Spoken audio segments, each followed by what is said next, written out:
গত 22শে আগস্ট আমি চলে গেছিলাম দাদাগিরিতে। এই দিনটা আমার কাছে খুবই একটা স্পেশাল দিন। চলো শেয়ার করি তোমাদের সাথে সেই অনুভূতিটাই। শনিবারে আর্লি মর্নিংয়ে আমি, মা আর পিসিমণি মিলে বেরিয়ে পড়েছিলাম দাদাগিরি যাওয়ার উদ্দেশ্যে। সেই মতো আমরা এখান থেকে ট্রেন ধরে চলে গেছিলাম বিধাননগর। বিধাননগর থেকে এক বাসেই চলে গেছিলাম ডিআরআর স্টুডিও। এই স্টুডিওতে কিন্তু আমি আগেও একবার এসেছিলাম দিদি নাম্বার 1-এর অডিশানে। তবে আজকে কেন যাচ্ছি সেটাই তোমাদের সাথে শেয়ার করব। ভিডিওটা শেষ অবধি দেখতে থাকো।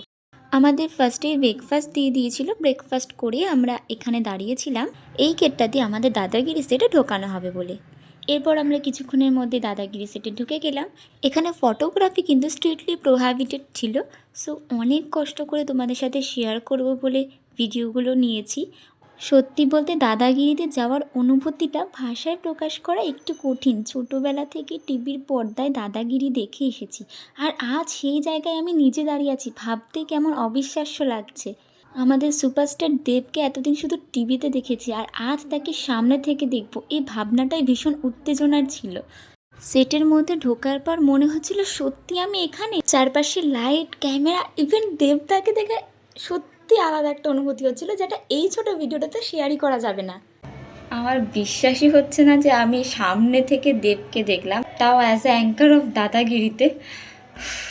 আমি বোঝাতেই পারবো না যে ফিলটা কেমন হচ্ছে। সো মনে হচ্ছিল পুরো একটা সিনেমায় আমি দেখে এলাম দেবকে। চোখের সামনে যে দেখছি সেটা আমার মনেই হচ্ছে না, জাস্ট ভাবা যায় না।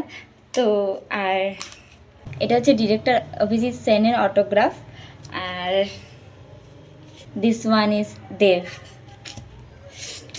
কী যে লাগছে ফিলিংসটা। আর লাস্টে আমি থ্যাংক ইউ জানাবো সমন্বয় স্যারকে ফ্রম জি বাংলা টিম।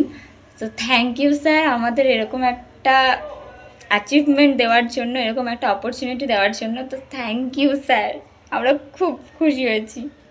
এবার আমি তোমাদের বলে দিই আমি দাদাগিরিতে কেন গিয়েছিলাম। আমি দাদাগিরিতে গিয়েছিলাম অডিয়েন্স হিসেবে দাদাগিরি শোটা সামনে থেকে দেখার জন্য। সো আজকের মতো ব্লগটা এখানেই শেষ করছি। দেখা হবে নেক্সট কোনো ব্লগে।